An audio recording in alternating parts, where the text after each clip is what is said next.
reinforcing ahaṅkāra, we have to distinguish healthy self-esteem from over-esteem of ourselves.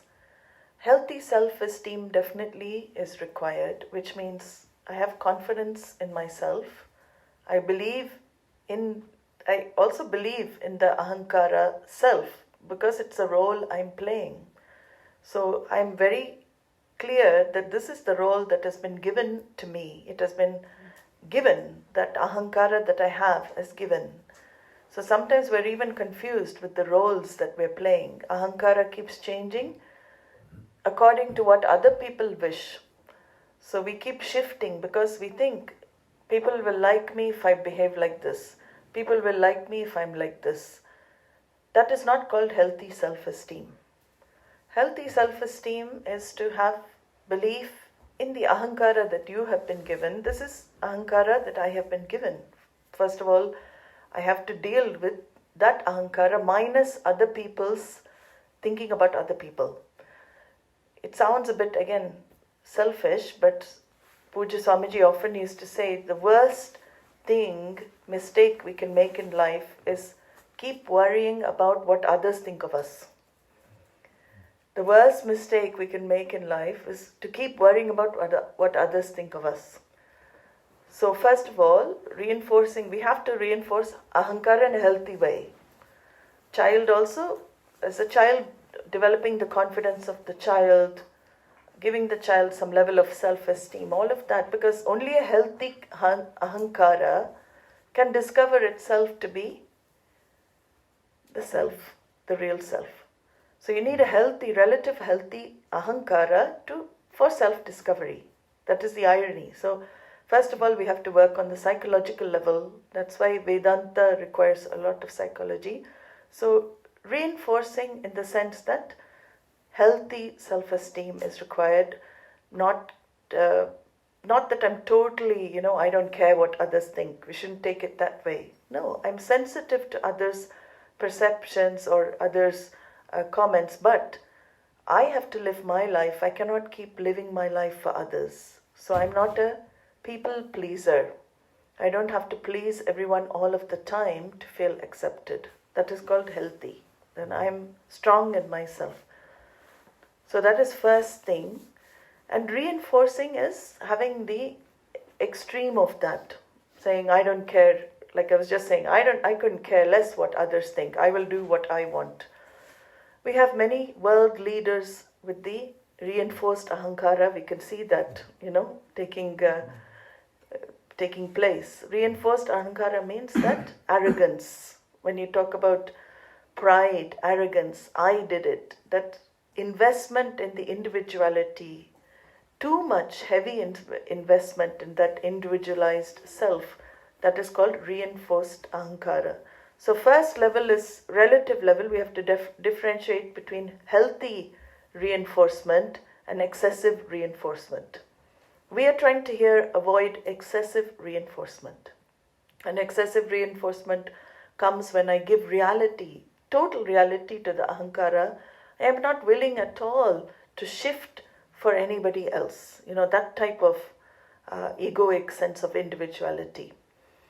And the thought patterns, we can go along with this unhealthy reinforcement. I know everything. Nobody else can tell me what to do. All of these type of thought patterns go along with that unhealthily reinforced ahaṅkāra. A healthy ahaṅkāra will say, okay, I'm open to your views. I'm ready to follow. But you're strong enough to say, no, I still want to do it this way. An unhealthy ahaṅkāra will say, okay to everybody and then feel bad. Why did I say okay? Because I want to feel accepted. Because I know I don't really want to do it, but I don't want people to dislike me. So I will go and do it anyway. That is unhealthy behavior. We have to watch that. So both extremes of ahaṅkāra are unhealthy. Either the one who is very condemning of oneself and wanting validation from external world because I don't feel good enough, or the other one who feels I'm too good for the world. These are called extremes of ahaṅkāra. Healthy means in the middle. I listen to others, yes, I'm open to others' views, but I know myself, I'm clear. So that is healthy individualized ego. Thought patterns, we can, the one with the unhealthy low self-esteem is not conducive for, one has to raise one's self-esteem first. So bringing that up, seeing that everything about you is okay, that we don't need validation from others constantly to feel good about ourselves. That is a big problem that human beings, some people suffer from, that they really don't think much about themselves at all. So we have to keep bringing in Ishvara for that to change. See that everything about you is given and you are no less than anybody else. So either inferiority complex is a problem or a superiority complex. Both are complexes. So healthy ahaṅkāra, thought pattern, attitudes and values, that goes along with the thought patterns. Attitude is that, healthy is that I follow what path I feel is good for me, as long as I don't hurt or harm anybody along the way. My commitment is to non-hurtfulness as much as possible, because then I'm on the path of dharma. But if people get hurt along the way, I'm not always suffering because of that, because you don't intend to hurt, but people get hurt. So what can we do about that? Then that is something they have to deal with. And if you get blamed for that, healthy ahaṅkāra will say, okay, that is their projection, but you don't start feeling low because somebody thinks of you in a certain way. So all of these are attitudes I can develop to develop self-esteem. Behavioral patterns, I relate with people in a healthy way. So healthy way means I don't see people superior to me, I don't see people inferior to me. I see people as equal. That is healthy interaction. Nobody is greater, nobody is lesser. But sometimes we play the role. We play the role meaning, depending on the relationship, we bow to certain people in our lives and we are, you can't say my child is equal to me and treat the child equally.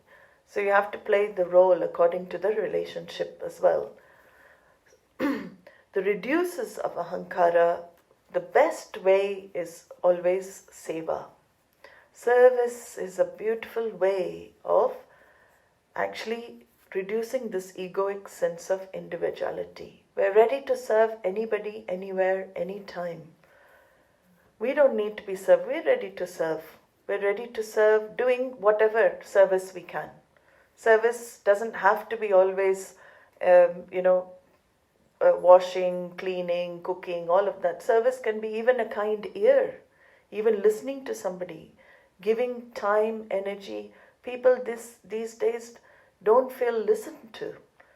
Listening to somebody, there's various ways we can serve society. And according to our capacity, we give whatever we can. And you'll find more I am thinking of others in that way to reduce other people's suffering or to be of help to others, my ahaṅkāra is less and less. It's more and more in abeyance because I'm thinking more of the whole rather than me. Otherwise, if I'm just with me, I'm only thinking what is happening to me, what is good for me. Everything is me, mine. So, Shastra often says that seva bhavana, you're yourself when you expand your love. Don't just encompass 2-3 people with it. Ahaṅkāra on the relative level, the question was reduces of ahaṅkāra. Interesting thing, the more I expand ahaṅkāra, the more I reduce it.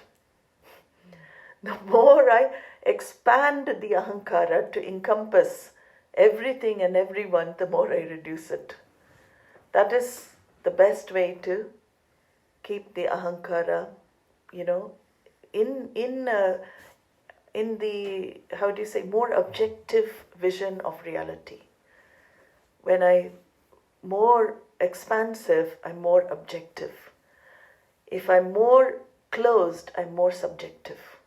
So the more close I am, closed off to the external world, closed off to others' needs, others' things, then I become more subjective. And in fact, high subjectivity is not healthy for Vedanta assimilation. Seva is, in your yata shakti, in your capacity. Yata shakti means as my means permit, as my time permits.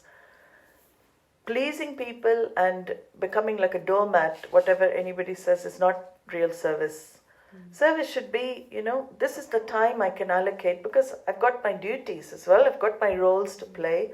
My household should not suffer. Some people, they don't take care of their family, but they go out and serve the world. That is, charity begins at home. There's a saying in English, charity begins at home. So you start with the people that Bhagavan has put in the life. Ishvara has given these people. Their needs have to be met first. That is first service. So playing your role is real seva. Seva, first you play a role. I'm husband role, father role, whatever brother role I have to play. I play those roles to the best of my ability. Then whatever extra time I have, I can spend in doing some outreach or helping others improve. But I have to know I have to have boundaries in Vyavahara. So in Vyavaharika reality, we all function with boundaries. Some people's boundaries are vast. The more of jnanam one has, the boundaries expand more. But we have to start. We cannot pretend that our boundary is huge because then we get hurt. Because if we're not ready to expand the boundary that far, then hurt is the consequence. So we start slowly expand more, see your limit. You will know your limit yourself because you know your limit when you know somebody's crossed your boundary, right? Then you know your limit. Unfortunately, you have to know when somebody crosses your boundary only you know the limit. So you have to thank that person for showing you your limit. That's my limit. I cannot do any more. And you say it nicely. I'm sorry, we have to learn to say no. Sometimes it is helpful. I have to see for the other one. Is it helpful for the other if I do everything for them? If they can do something themselves, then it's better to allow them. You empower them to do things for themselves. Seva should be based on who is really needing my help. If somebody is just using me for their own means because they can't be bothered to do something, that's not seva. That is not seva. So seva requires your intellect, your buddhi to kick in. You have to see. Patram, Krishna says in 17th chapter, you have to check the patram. Patram means the recipient of your charity. You can't go giving woolen blankets to some tribe in Sahara Desert because you're not looking, is it going to help them?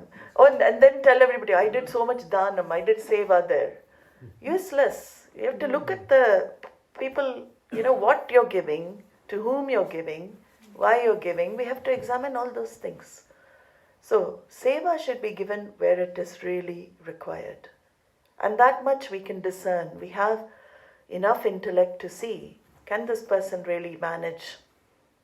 If they cannot, then I can help in any capacity. But if I feel any feeling of I'm being taken advantage of, that thought starts coming, then withdraw. Because then it's not real seva. Then you will do it not out of largeness or love, you'll do it out of compulsion. Then it's not seva anymore. So then you know your boundary is that much. And you can tell the person nicely, I'm sorry, this is all I can do for you. And they may throw tantrums or say all sorts of things, but you be strong. That is called healthy ahaṅkāra. Healthy ahaṅkāra means I know my limits. And I say, I'm sorry, and you pray for them. We can always say no in a very dharmic way. We need not yell and say, no, I'm not going to do that anymore. You're using me. No. I'm sorry, I cannot do any more. This is all I've been able to do. I pray that you get help from someone, somewhere, and leave it to Ishvara. Ishvara will take care. Another problem is we feel responsible for others. I feel, oh, what will happen if I withdraw? I'm not doing the seva, then what will happen? Who are we to think Ishvara is not taking care? Something will happen for that person. That's another excuse the mind makes. Oh, if I'm not there, what will happen? No, if you're not there, lots of things will happen. Because you're not indispensable. That I am indispensable thinking is, again, one of these attitudes to be avoided. No one in this world is indispensable. Everyone, and it sounds very harsh, everyone is replaceable. Every one of us is replaceable. If I'm not here, somebody else will come. We're all replaceable. Whatever role we are playing, we're replaceable. Because it is only Ishvara manifesting through the forms. So when I withdraw, Bhagavan will provide help in another source for that person. I have to trust that. So this is how we do, we are helpful to people when it comes to seva. So we have to grow that ahaṅkāra, and like I said, growing the ahaṅkāra reduces it.